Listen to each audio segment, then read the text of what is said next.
బెయిల్పై బయటకు వచ్చిన తర్వాత తొలిసారిగా గొంతు విప్పారు మాజీ సీఎం కేసీఆర్ గారాలపట్టి ఎమ్మెల్సీ కవిత. ఇంతకాలం తనను ఆవహించిన రాజకీయ నిశ్శబ్దాన్ని ఛేదించారు కవిత. తాజాగా ప్రపంచవ్యాప్తంగా వార్తల్లోకి వచ్చిన అదానీ కేసును ఆసరాగా తీసుకుని ప్రధానిని ప్రశ్నించారు కవిత. అమెరికాలో కేసులు నమోదైన అదానీని ఏమీ చేయలేరా అంటూ మోదీని ప్రశ్నించారు ఆమె.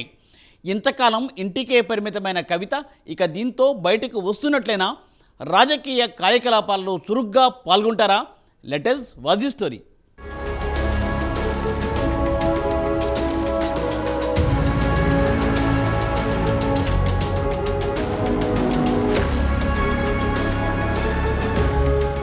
ఢిల్లీ లిక్కర్ కేసులో బెయిల్పై బయటకు వచ్చిన ఎమ్మెల్సీ కవిత ఇంతకాలం సైలెంట్గా ఉన్నారు. పార్టీ చేపట్టిన ఏ కార్యక్రమాల్లో కూడా పాల్గొనలేదు. బెయిల్పై బయటకు వచ్చిన సందర్భంలో ఇక పోరాటం చేస్తానని ప్రకటించింది. కానీ ఇప్పటి వరకు బయటకు వచ్చింది లేదు, ఏ రకమైన రాజకీయ స్టేట్మెంట్ ఇచ్చింది లేదు. ఇంతకాలం ఇంటికే పరిమితమయ్యారు. తాజాగా అదానీ కేసు కవితకు కలిసి వచ్చినట్లయింది. అమెరికాలో అదానీపై కేసు నమోదైందని, ఈ క్రమంలో అదానీ మీద ఎందుకు చర్యలు తీసుకోవడం లేదని ప్రధాని మోదీని ప్రశ్నిస్తున్నారు కవిత. అదానీకో న్యాయం, ఆడబిడ్డకో న్యాయమా అంటూ తన ఎక్స్ ఖాతాలో ట్వీట్ చేశారు కవిత. బెయిల్పై బయటకు వచ్చి చాలా కాలం తర్వాత కవిత రాజకీయపరమైన ట్వీట్ చేయడంతో ప్రస్తుతం హాట్ టాపిక్గా మారింది. పరోక్షంగా తన కేసును ప్రస్తావించడంతో బీజేపీని ఇరుకున పెట్టే ప్రయత్నం చేసిందని ఈ సందర్భంగా రాజకీయ విశ్లేషకులు చెబుతున్నారు.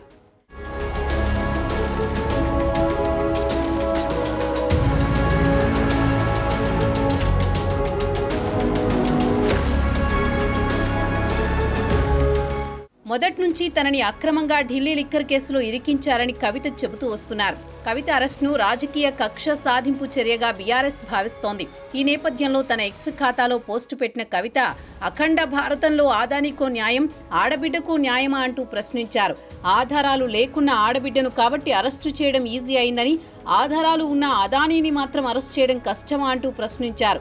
ఎన్నిసార్లు ఆయనపై ఆరోపణలు వచ్చినా ప్రధాని ఆయన వైపేనే ఉంటున్నారంటూ కవిత మోదీ సర్కారును టార్గెట్ చేశారు. తీవ్ర ఆరోపణలు వస్తున్నా అదానీ మాత్రం స్వేచ్ఛగా తిరగనిస్తున్నారని ఆ ట్వీట్లో కవిత పేర్కొంది. న్యాయం విషయంలో మోదీ సెలెక్టివ్ జస్టిస్ను అందిస్తారని కవిత అంటున్నారు. రాజకీయ ప్రత్యర్థులకు సాక్ష్యాలు లేకుండా అరెస్ట్ చేసి నెలల తరబడి విచారణ పేరుతో జైల్లో పెడతారని, కానీ గౌతమ్ అదానీ లాంటి వాళ్లపై పదే పదే తీవ్ర ఆరోపణలు వచ్చినప్పటికీ వాళ్లను స్వేచ్ఛగా తిరగనిస్తారని ఈ సందర్భంగా ఆమె ఎద్దేవా చేశారు.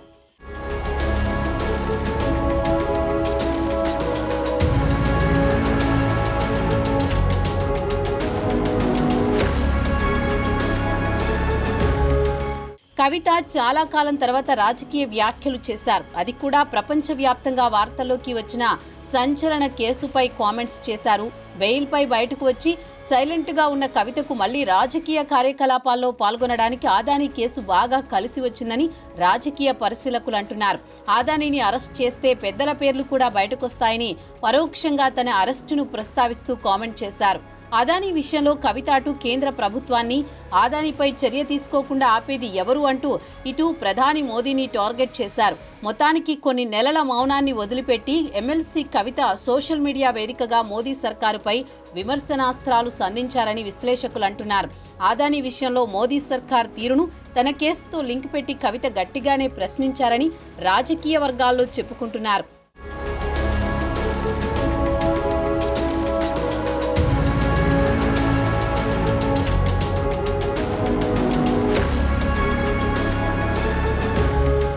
కవిత మళ్లీ క్రియాశీల రాజకీయాల్లోకి రీస్టార్ట్ను చాలా తెలివిగా మొదలుపెట్టిందని రాజకీయ పరిశీలకులు చెబుతున్నారు. దీంతో ఇక పార్టీ కార్యక్రమాల్లో సైతం పాల్గొనే అవకాశం ఉందని ఆ పార్టీ శ్రేణులు అంటున్నాయి. ఢిల్లీ మద్యం కుంభకోణం కేసులో కవితను సీబీఐ, ఈడీ అరెస్ట్ చేయడంతో తీహార్ జైల్లో ఉన్న సంగతి అందరికీ తెలిసిందే. కవితకు సుప్రీంకోర్టు బెయిల్ మంజూరు చేయడంతో 164 రోజుల తర్వాత బయటకొచ్చారు.